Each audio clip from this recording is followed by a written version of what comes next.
Camerounaises, Camerounais, mes chers compatriotes, nous voici parvenus, malgré les nombreuses épreuves, à la fin de l'année 2018. Malheureusement, le Cameroun est aujourd'hui un État effondré, une nation déchirée. Les Camerounais sont désemparés et défaits, alors que s'installe dans leur esprit le doute, le pessimisme et le cynisme. Ils ont perdu leur dignité et leur fierté, principaux ressorts de la confiance en eux-mêmes. Les Camerounais sont méconnaissables et mon cœur en est meurtri. Voilà dans quel état nous arrivons en cette fin de l'an de grâce 2018. La cause de tout ce drame a un seul nom, Biya Paul. Jamais un homme n'aura autant sacrifié le sort des siens pour son ego. S'agissant du drame qui se déroule dans les régions du nord-ouest et du sud-ouest, le régime de M. Paul Biya s'est entêté à persévérer dans la solution armée, malgré les appels du monde entier à un dialogue inclusif en vue d'une solution politique à ce conflit. Après avoir ignoré tous les avertissements et les signes prémonitoires d'un conflit politique profond, le pouvoir s'est engagé dans une utilisation disproportionnée et immodérée de la force, de la terreur judiciaire et des opérations militaires punitives de masse, avec à la clé des massacres de populations non armées. C'est ainsi que, de protestations en révolte, notre pays se trouve aujourd'hui empêtré dans une guerre civile inutilement déclenchée depuis novembre 2016. Après 2 années, le bilan de ce conflit fratricide est désastreux. Sur le plan humanitaire, près de 1000 morts parmi les populations civiles, plus de 200 parmi les éléments de forces de défense et de sécurité, plus de 50 000 réfugiés au Nigeria, des centaines de milliers de déplacés internes, une pratique généralisée de la torture et des actes de barbarie, des arrestations et détentions massives. Sur le plan économique et social, plus de 6 000 emplois détruits dans un pays miné par un chômage élevé et un manque chronique d'emplois, notamment parmi les jeunes. 269 milliards de francs CFA de chiffre d'affaires perdu. 5,9 milliards de francs CFA de recettes fiscales perdues. 70 milliards de francs CFA de pertes pour les établissements de microfinance. J'ai présenté le 26 novembre dernier un plan d'action visant à mettre fin à ce conflit et à restaurer une paix durable. Il s'agissait d'un ensemble cohérent de mesures dont chaque élément est articulé aux autres, dans un maillage qui en garantit la réussite. Fidèle à sa logique de propagande et d'enfumage de l'opinion, M. Biya a cru bon d'en extraire quelques éléments en guise de propagande, à l'instar de la création, le 30 novembre dernier, du Comité national de désarmement, de démobilisation et de réinsertion pour les ex-combattants de Boko Haram et des groupes armés des régions du nord-ouest et du sud-ouest. Il en va de même de la libération de 289 détenus anglophones, dont il s'avère du reste que tous ne sont ni anglophones, ni impliqués dans le conflit dans les régions anglophones.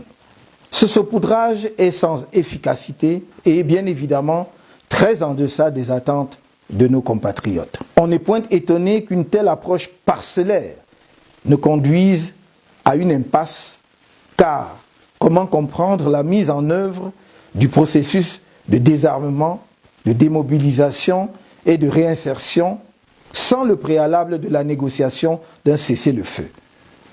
Il en va ainsi des autres mesures proposées et non appliquées, dont la mise en œuvre cohérente aurait constitué la clé de voûte de la réussite d'un processus de paix durable. En revanche, l'opération de récolte de dons au profit de nos compatriotes des régions anglophones à travers la fondation Aya, qui est en cours en ce moment, peut déjà être qualifié de succès.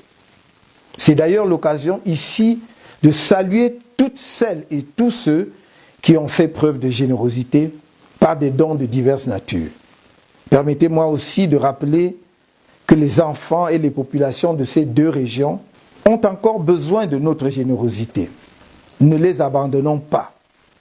Continuons à nous mobiliser pour leur venir en aide. J'encourage les responsables de la Fondation Aya à faire preuve d'une bonne gestion des ressources mises à leur disposition à la faveur de cette opération. Je compte sur eux pour s'entourer de tous les relais disponibles afin d'atteindre tous ceux qui ont besoin d'aide. Cette opération doit en effet faire oublier l'insaisissable plan d'assistance humanitaire d'urgence du gouvernement qui portait sur 13 milliards, lancé en juin dernier et dont les populations des deux régions anglophones attendent encore les fruits et le contribuable camerounais le bilan de la gestion financière. Camerounaises, Camerounais, chers compatriotes, le 7 octobre 2018 a eu lieu l'élection présidentielle. Vous m'avez fait confiance et votre victoire a été volée dans des conditions de fraude massive ignobles dont vous avez été les témoins.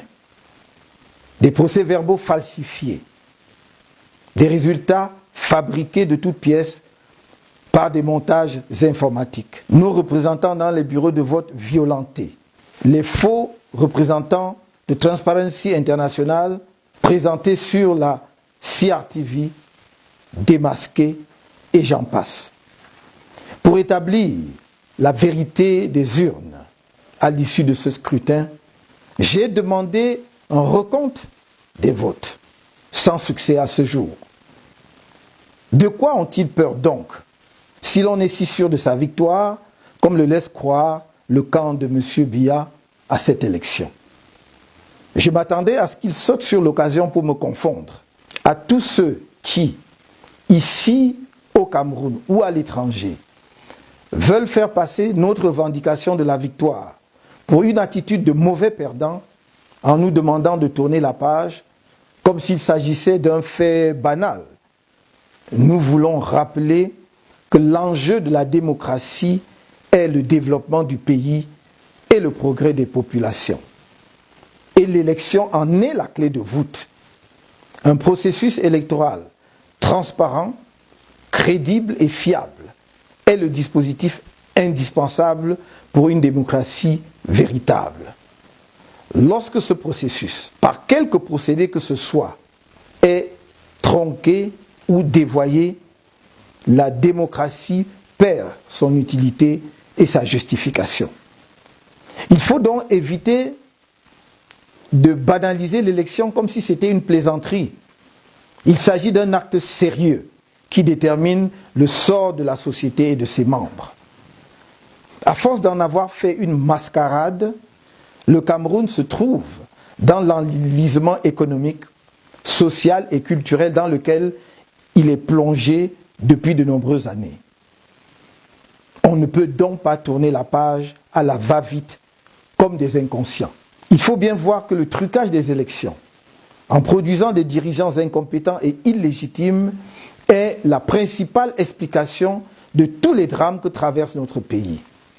De la stagnation économique, sociale et culturelle jusqu'aux conflits armés dans les régions du nord-ouest et du sud-ouest. Et aux dernières nouvelles, les choses vont en s'aggravant puisque certaines zones limitrophes entre régions francophones et anglophones sont désormais plongées dans la tragédie des affrontements armés et des incendies dévastatrices de villages entiers comme à Bangourem, dans le Noun, avec un risque réel de généralisation de la guerre civile. Mes chers compatriotes, vous comprenez bien pourquoi on ne peut pas tourner la page aussi facilement après les dérives de la dernière élection présidentielle. Il nous faut en tirer tous les enseignements utiles. Cette élection a permis de vous apporter des preuves irréfutables qu'un seul individu, M. Biya Paul, a mobilisé toutes les ressources publiques, financières, administratives, matérielles, institutionnels et sécuritaires pour perpétuer sa réélection. Ce n'est ni plus ni moins que de la corruption, une atteinte à la fortune publique et de l'abus du pouvoir qui ont conduit à un hold-up électoral. Dans ces conditions, nous devons être clairs sur notre détermination, ici réaffirmée une fois de plus, à tout mettre en œuvre afin que les élections dans notre pays se tiennent. Enfin, après une réforme consensuelle de notre système électoral, garantissant un choix transparent et crédible des dirigeants à tous les niveaux. D'ores et déjà, j'appelle tous les Camerounais qui pensent qu'il est enfin temps de sortir du système de parti unique déguisé, derrière lequel se cache le régime de M. Biya depuis le début de l'apparente démocratisation des années 1990, à me rejoindre dans ce combat indispensable pour l'avènement effectif de la démocratie dans notre pays. Ce combat est essentiel, au-delà des mots et des apparences, pour produire un effet attractif sur les investisseurs, notamment internationaux, et inscrire notre pays dans la modernité. Le recompte des voix concernant la dernière élection présidentielle et la réforme profonde et consensuelle du système électoral camerounais sont les points que nous avons fait connaître à l'Union africaine, aux organisations africaines sous-régionales, aux institutions internationales et aux pays amis. Compte tenu du calendrier parlementaire et du calendrier électoral, le dialogue politique devant conduire à la réforme consensuelle du système électoral devrait se tenir avant la fin du mois de février, c'est-à-dire avant la session parlementaire de mars, si l'on veut que les résolutions de la dite réforme soient soumises aux parlementaires et que les lois qui en découleront permettent à temps de préparer le double scrutin de septembre 2019. Par avance, je vous annonce que dans les prochains jours, le MRC rendra public ses propositions enrichies pour la réforme de notre système électoral. Camerounaises, Camerounais, mes chers compatriotes, dans le processus d'effondrement de notre pays auquel nous assistons, le retrait au Cameroun de l'organisation de la Coupe d'Afrique des Nations 2019 est le révélateur de la faillite totale du leadership de M. Biya Paul.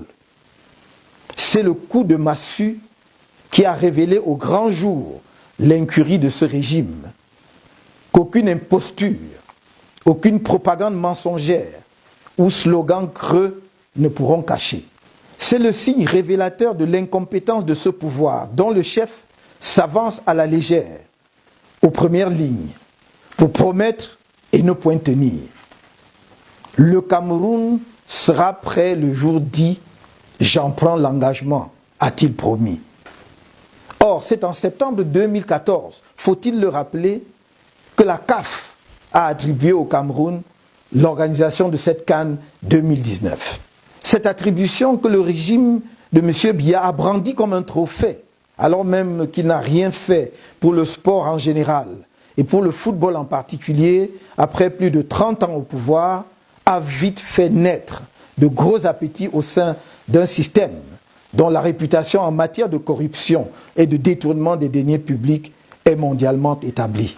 Le retrait rocambolesque de cette CAN 2019 au pays des lions indomptables n'est le résultat d'aucun complot de quelques forces obscures nationales ou internationales. Il est la manifestation palpable des défaillances du leadership et de la gouvernance que nous cumulons depuis des décennies, peut-être sans y faire attention. En effet, pour peu qu'on y réfléchisse, on aurait pressenti à la lecture des échecs antérieurs du régime en place que l'organisation de la CAN 2019 ne pouvait être que la chronique d'un fiasco annoncé d'avance. Je voudrais vous rappeler que ce régime n'est jamais parvenu à respecter les échéances annoncées, au point où pour sortir des contraintes de son devoir, il s'est libéré du temps, croyant pouvoir devenir lui-même le temps. Ainsi, en fut-il de la célébration du cinquantenaire de la réunification, originellement prévue en 2011 et qui se fêtera en 2014 avec 3 ans de décalage donc. Ainsi du comice agro-pastoral qui devait se tenir traditionnellement tous les 2 ans afin de promouvoir l'agriculture et ses acteurs. Le dernier comice s'est tenu à Ebolova en 2011, 23 ans après celui de Maroua en 1988. La date du prochain est remise au calendrier grec. Ainsi, du Conseil des ministres qui se tient au gré de la formation de nouveaux gouvernements, selon les caprices du prince, tous les 2 ou 3 ans.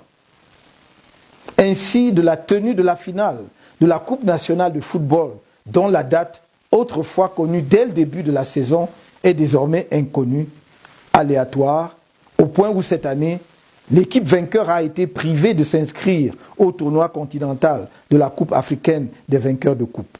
Ainsi, du Conseil de l'enseignement supérieur, qui doit se tenir tous les 5 ans pour fixer le cap de l'enseignement supérieur dans notre pays et qui ne s'est pas tenu une seule fois depuis plus de 30 ans. Ainsi, des feuilles de route qui deviennent des plans d'urgence en marge des budgets programmes, tels des slogans sans réel impact sur la vie des populations. Ainsi, des septennats qui passent de grandes ambitions aux grandes opportunités en passant par les grandes réalisations avec pour seul effet l'aggravation de la misère et de la précarité. Ainsi, des grands projets engagés par le régime de M. Biya, jamais achevés dans les délais et dont les coûts, selon un rapport de la Banque mondiale, s'avèrent de 2 à 6 fois supérieurs à des projets similaires dans des pays de niveau de développement comparable. Ces projets sont transformés en une formidable source d'enrichissement personnel pour les hauts fonctionnaires de l'État et des proches de M. Biya en toute impunité. Ainsi, au niveau international, de la passation de témoins au président en exercice suivant de l'OUA en juillet 1997, où M. Biya était absent, n'ayant pas cru devoir faire le déplacement d'Harare au Zimbabwe, alors qu'il était le président en exercice sortant de l'OUA depuis le sommet de Yaoundé de 1996. Ainsi, de son absence systématique au sommet des chefs d'État de l'Union africaine, mais aussi bien souvent des organisations sous-régionales. En l'occurrence, son absence au sommet des chefs d'État de la CEMAC de N'Djamena en 2000 aura coûté à notre pays le siège de la Bourse des valeurs mobilières d'Afrique centrale, alors que toutes les études, y compris celles du groupe de la Banque mondiale, avaient montré que Douala était le siège naturel de cet organisme financier stratégique. Cette inertie et les multiples échecs qu'elle entraîne sont la conséquence directe de l'indifférence de M. Biya aux dossiers cruciaux pour l'avenir du Cameroun et son rayonnement international. Ils sont aussi liés à une gouvernance marquée par la corruption et l'impunité dont vous vivez les dures conséquences dans votre vie quotidienne. Sinon, comment comprendre que les salaires des dirigeants des entreprises publiques et parapubliques soient en moyenne d'environ 20 millions de francs CFA par mois, alors que ces entreprises sont des gouffres financiers et ne vivent que des subventions publiques au lieu d'être des agents et des catalyseurs du développement du pays. Dans un pays normal, quand près de 2000 milliards de francs CFA, de sueur et de sang des contribuables s'envolent en fumée, sans contrepartie en termes de retombées économiques, financières et sociales pour la collectivité nationale, à cause de l'incompétence et de la corruption de certains responsables, ceux-ci sont limogés et une enquête est immédiatement ordonnée pour établir les responsabilités et déterminer les causes des dérives, proposer des mesures de redressement adéquates. Au Cameroun, rien de tout cela. Le prétendu maître du temps s'emmure dans un silence assourdissant, dans le mépris total de ceux qui ne sont plus ses citoyens, mais ses sujets. Mes chers compatriotes, l'histoire de notre pays ainsi que les événements récents m'amènent à partager avec vous une préoccupation profonde. J'ai l'impression que pour des raisons difficiles à expliquer, nous avons un problème avec notre capacité d'indignation collective, notre aptitude à nous lever ensemble en tant que citoyens d'une même nation pour dire non à l'inacceptable. Lorsque, entre la fin des années 1950 et celle des années 1960, furent massacrées, pour des raisons politiques, les populations de l'ancienne Sanaga maritime, d'Unkam et de l'Ouest, le reste des Camerounais s'est tu, ne se sentant pas concernés. Lorsqu'après la tentative de coup d'État manquée d'avril 1984, l'essentiel des officiers supérieurs et une bonne partie de l'élite civile originaire de la partie septentrionale de notre pays fut décimée, le reste des Camerounais eut beau jeu de dire qu'ils n'avaient eu que ce qu'ils méritaient. Lorsque Boko Haram a commencé le massacre de nos frères et sœurs du Septentrion, les populations des autres régions du pays le vivaient dans l'indifférence comme si elles n'étaient pas concernées. Alors que depuis 2 ans, on massacre les populations des régions anglophones du nord-ouest et du sud-ouest, le reste des Camerounais ne se sent pas concerné, tirant prétexte de ce que ce sont des sécessionnistes. Manipuler les Camerounais, les diviser et les opposer entre eux, attiser les haines ethniques, voilà la recette du régime de M. Biya, élève modèle de l'école coloniale. Recette qui fonctionne encore et toujours, même après l'indépendance du pays. Nous apprenons avec application à nous détester entre nous et à cultiver l'indifférence vis-à-vis du voisin, nos compatriotes, voire nos frères et sœurs de sang. Si nous persistons dans cette attitude antinationale, la question sera à qui le tour demain? Cette indifférence est quelquefois justifiée par le refus de certains de se mêler de la politique. Mais ceci n'est qu'une piètre excuse, car voici que les préparatifs d'un événement sportif, la CAN, a révélé la profondeur abyssale de l'échec du leadership camerounais et dévoilé un pays mis en coupe réglée par un gang mafieux aux ramifications internationales. Il ne s'agit pas de politique, mais de l'humiliation et de la ruine nationale.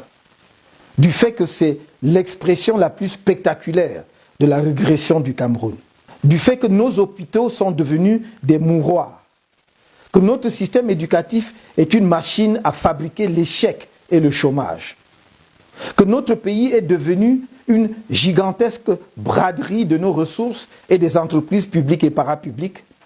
Que nos soi-disant villes sont d'insoutenables espaces de chaos et de ruines. Selon certaines estimations, ce sont environ 1000 milliards de francs CFA qui sont engouffrés dans cette opération foireuse. Et chacun de nous et de nos enfants devront contribuer au remboursement des dettes énormes contractées à cette occasion par un pouvoir irresponsable. Or, si l'humiliation nationale que constitue le retrait de cette canne à notre pays a mis en colère la plupart de nos compatriotes, elle n'a provoqué aucune indignation collective. Au contraire, certains s'évertuent à trouver des excuses à un leadership dont la culpabilité n'est pas douteuse et qui, arrogant et méprisant comme à l'accoutumée, s'est muré dans le silence au lieu de tirer toutes les conséquences de ses errements. Personne ne viendra libérer le Cameroun à notre place du joug de la dictature, du népotisme, du vol compulsif, de la rapine, des dépravations de toutes sortes. Regardez l'histoire des nations et vous verrez que c'est chaque peuple qui se libère par lui-même, que ce soit en Europe, en Amérique, en Asie ou en Afrique. Nous devons consentir collectivement des sacrifices importants pour libérer notre pays d'un régime mafieux, incompétent, corrompu et vénal. Nous le devons à la jeunesse camerounaise et aux générations futures. C'est pour cela que j'ai demandé le 25 octobre 2018 aux Camerounais d'entrer en résistance contre le pouvoir illégitime de M. Biya, dont vous avez été nombreux à sanctionner dans les urnes la gestion. Notre pays est depuis lors plongé, en plus de la guerre civile dans les régions anglophones, dans une crise post-électorale qui a mis même la diaspora debout. En effet, malgré la répression sauvage du régime illégitime, des manifestations ont été organisées contre ce hold-up électoral dans plusieurs localités du pays, mais également dans la diaspora. Le bilan humain des manifestations pacifiques engagées à travers le pays est très lourd. Plusieurs manifestants pacifiques ont été torturés. Certains ont été lourdement atteints physiquement et psychologiquement. Ils ont subi des traitements dégradants de la part des forces de sécurité, dont certains éléments ont particulièrement brillé lors des répressions par leur haine tribale. Ces éléments zélés, gagnés par la peur de l'alternance politique, ont tort. L'alternance n'est ni contre quelqu'un, ni contre un groupe, un clan, une tribu, un parti politique ou une catégorie de fonctionnaires ou de citoyens. Elle vise le mieux-être collectif, à construire une conscience nationale, à rétablir la concorde au sein de nos populations et à les remettre au travail, dans l'intérêt de nos enfants et des générations à venir. C'est l'occasion pour moi de féliciter une fois de plus tous les Camerounais de l'intérieur et de la diaspora. Les membres de la coalition qui a soutenu ma candidature et mes camarades du MRC, qui se sont levés pacifiquement, mais fermement, pour dire non au hold-up. De souhaiter un prompt rétablissement à celles et ceux qui ont été blessés et ceux qui sont en convalescence. De rassurer ceux qui sont encore en attente de jugement et que nous ne les abandonnons jamais. Je voudrais relever ici le rôle historique et primordial de notre diaspora dans cette lutte de libération.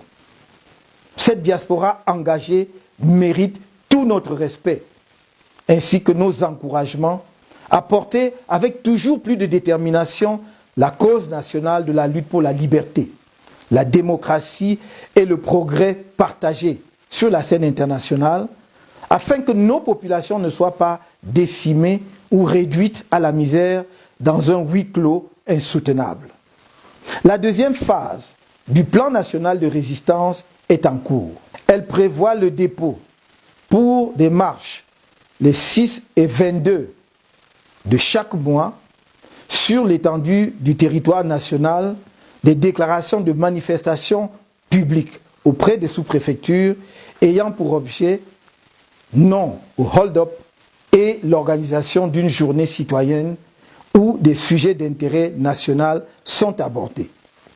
Dans la diaspora, cette phase de la résistance correspond à l'intensification de manifestations publiques dans les pays de résidence pour sensibiliser sur le hold-up électoral perpétré par M. Biya et ses obligés du Conseil constitutionnel. J'invite tous ceux qui sont chargés du déploiement de toutes ces opérations, tant au niveau national que dans la diaspora, à redoubler d'ardeur et à veiller à remplir, chacun en ce qui le concerne, ses missions avec dévouement et patriotisme. Dès à présent, je vous invite à préparer activement la réussite populaire de la grande mobilisation citoyenne, républicaine et pacifique qui débutera en mi-janvier sur l'ensemble du territoire national.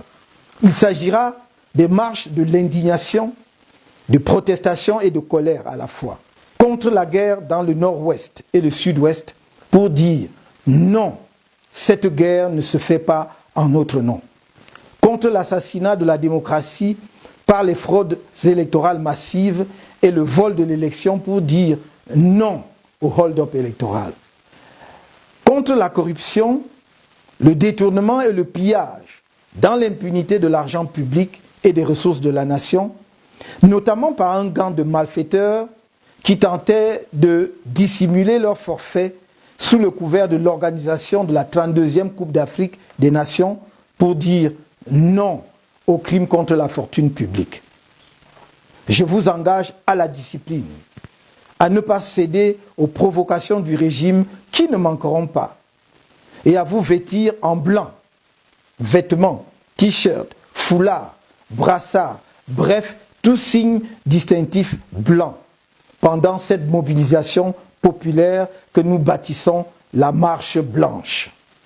Je tends la main à tous les compatriotes, y compris à ceux du RDPC, qui désormais peuvent réaliser par eux-mêmes que ceux qui dirigent le pays sont insensibles à leur souffrance et non à la vérité pour seule ambition que de piller l'État, aux associations de la société civile, à la diaspora, afin qu'ensemble, nous passions enfin un message fort et patriotique à M. Biya.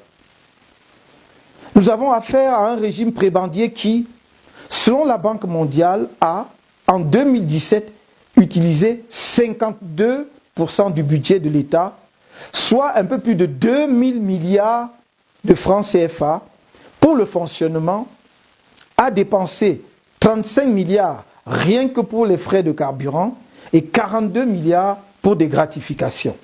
Ce régime multiplie par 2, voire par 6, le prix de tous les grands travaux engagés dans le pays sous l'autorité directe de M. Biya. Selon la radio-télévision suisse, ce dernier a passé 4 années et demie de ses 36 ans de pouvoir à Genève, pour un coût total de 65 milliards de francs CFA environ, et refuse obstinément, depuis plusieurs années, l'application de la loi sur la déclaration des biens et avoirs des hauts responsables de l'État et des entreprises publiques. Face à un tel régime, nous devons résister. Nous devons résister parce qu'il n'est plus acceptable que quelques familles, une caste, un clan, un club d'amis confisquent l'État, le pillent impunément, continuent de compromettre l'avenir de nos enfants et des générations futures pour leur seul confort égoïste, alors que notre pays a l'un des salaires minimums mensuels les plus bas au monde, 36 270 francs CFA, et que malgré des dispositions légales sur la gratuité de l'école, des milliers d'enfants camerounais restent hors du système scolaire à cause de la pauvreté de leurs parents.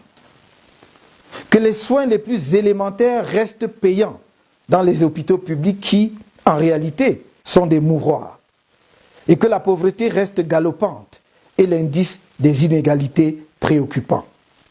Faites confiance à votre humble serviteur, le président élu et légitime du Cameroun, pour rester toujours à vos côtés, pour relever la nation, lui rendre son orgueil d'antan, aujourd'hui bafoué, la construire et la rassembler dans toute sa diversité culturelle, linguistique, religieuse, ensemble avec vous.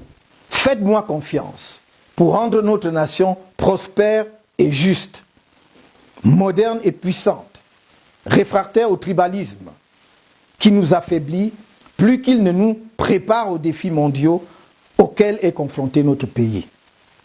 Vous pouvez compter sur moi pour que nous réalisions ensemble la renaissance nationale. C'est sur cet engagement que je vous souhaite à chacun de vous individuellement, malgré vos difficultés que je connais, une bonne et heureuse année 2019. Vive la résistance pacifique. Vive le Cameroun.